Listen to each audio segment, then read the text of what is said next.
Chapter 12.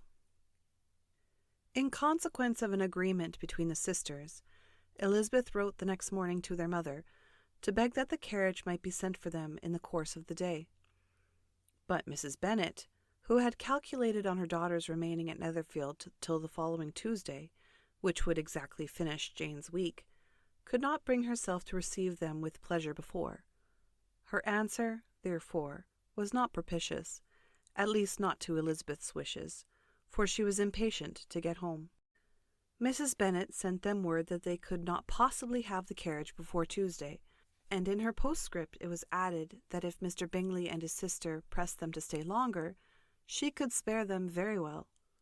Against staying longer, however, Elizabeth was positively resolved, nor did she much expect it would be asked, and fearful, on the contrary, as being considered as intruding themselves needlessly long, she urged Jane to borrow Mr. Bingley's carriage immediately, and at length it was settled that their original design of leaving Netherfield that morning should be mentioned, and the request made.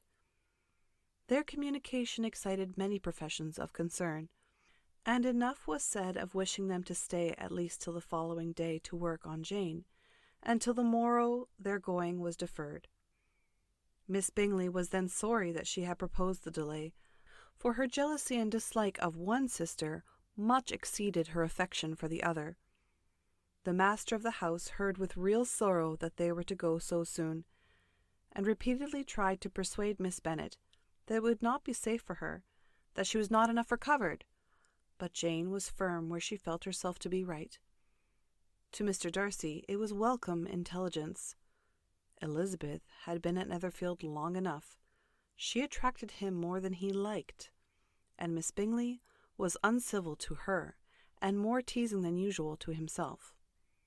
He wisely resolved to be particularly careful that no sign of admiration should now escape him, nothing that could elevate her with the hope of influencing his felicity, sensible that if such an idea had been suggested, his behaviour during the last day must have material weight in confirming or crushing it.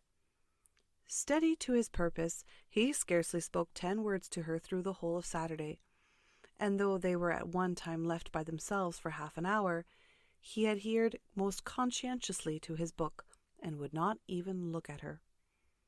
On Sunday, after morning service, the separation, so agreeable to almost all, took place. Miss Bingley's civility to Elizabeth increased at last very rapidly, as well as her affection for Jane, and when they parted, after assuring the latter of the pleasure it would always give her to see her at Longbourn or Netherfield, and embracing her most tenderly, she even shook hands with the former.